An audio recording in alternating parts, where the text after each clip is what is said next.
ভারতের সেই নেতাকে বলি, আপনাদের চাইতে আমাদের স্যানিটেশন সিস্টেম অনেক উন্নত মানের। আপনারা তো টয়লেট সারেন রেল লাইনের ধারে, আপনি একেবারে ওই যদি যান কলকাতা থেকে দিল্লি পর্যন্ত ইয়েতে একবারে উন্মুক্ত প্রাঙ্গণ ছাড়া আর ইয়ে করার কোনো উপায় নাই। গানের যে অনুষ্ঠানটি, নতুন যে গানটা এখানে তৈরি করা হয়েছে কণ্ঠশিল্পী মৌসুমী, ইথুন বাবুর রচনা, গীতিকার ইথুন বাবু এবং মৌসুমীর কণ্ঠে যে অসাধারণ গানটি তারা করেছে, শুধুমাত্র রাজনীতি করার কারণে বিএনপির সাংস্কৃতিক অঙ্গনের মধ্যেই সে থাকতে চেয়েছে, এটাকে নিয়েই তার মানে চর্চা ছিল। কিন্তু শুধুমাত্র এইটুকুর কারণে তাকে সমস্ত টেলিভিশন থেকে, মিডিয়া, সব জায়গা থেকে তাকে বাদ দিয়ে রেখেছে। কিন্তু বাদ দিয়ে রাখাতে লাভ কার হয়েছে? লাভ তো শেখ হাসিনার হয়নি, লাভ একটা হয়েছে গণতন্ত্রের পক্ষের শক্তির হয়েছে। সে মৌসুমীর মতো আরেকজন প্রতিভাবান শিল্পীকে সে তাকে দিয়ে গান গাইয়েছে, যে গানটা আমি দেখেছি যে মানে সংস্কৃতির যে কি প্রবল প্রতাপ হতে পারে, তার যে কি অন্তর্নিহিত শক্তি থাকতে পারে, সেটা আমরা কারাগার থেকে এবারও টের পেয়েছি, যখন তার গানটি একেবারে কারাগারের ভিতর পর্যন্ত তার ছোঁয়া এসে লাগছে, তার ঢেউ এসে লাগছে। আমাদের মৌসুমীরাই কাউন্টার করবে তাদের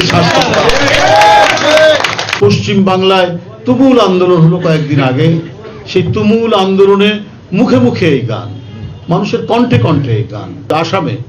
আসামে মৌসুমীর গান গাইতে গিয়ে তাকে গ্রেপ্তার করা হয়েছে। মানে ওরা কত সংকীর্ণমনা হতে পারে।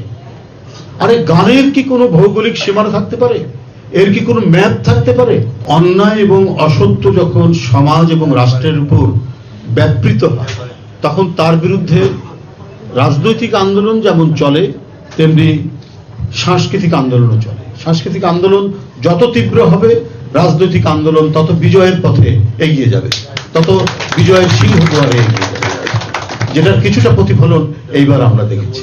ইসকন বলে একটি সংগঠন, আমরা জানি একটি ধর্মীয় সংগঠন, কিন্তু হঠাৎ তারা এত সমস্ত কিছু এত বেশি উত্তপ্ত হয়ে গেল কেন? তাদের মধ্যে একটা আগ্রাসী মনোভাব কেন বিস্তার লাভ করছে? এরা কারা? এদেরকে তো আমাদের নতুন করে চিনতে হয়।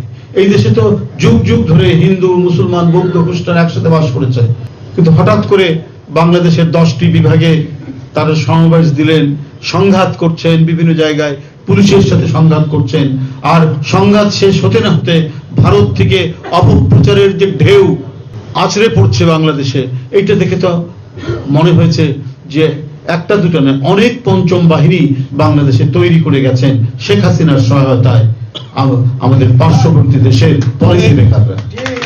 এই পঞ্চম বাহিনী সম্পর্কে আপনাদেরকে সতর্ক থাকতে হবে। ওরা বলছে, এমনও বলছে, আমি অপপ্রচারের কয়েকটা দেখলাম যে সার্জিক্যাল অপারেশন তারা করবে। আপনি সার্জিক্যাল অপারেশন করবেন আর আমরা হাত গুটিয়ে বসে থাকবো? আমরা কি বলে যে আঙ্গুল চুষতে থাকবো? ওরা যদি ইচ্ছাকৃত ভাবে আমাদের নাটক, সিনেমা, আমাদের গানকে যদি বাধা দেয়, আমাদের দেশের মানুষ কেউ হিন্দি ছবি দেখবে না। আপনাদের ডাক্তাররা চিকিৎসা করাবে না বাংলাদেশের মানুষকে বলে আপনি খুব আহ্লাদিত, আপনি খুব প্রশংসা গাইছেন যে আপনাদের যে লক্ষ লক্ষ লোক আমাদের এখানে এসে চাকরি করে, আমাদের দেশে এখানে যারা ইসলামপন্থী রাজনীতিবিদ, তারাও সাম্প্রদায়িক বক্তৃতা করে না। আপনাদের দেশের ভদ্রলোকরা যেভাবে সাম্প্রদায়িক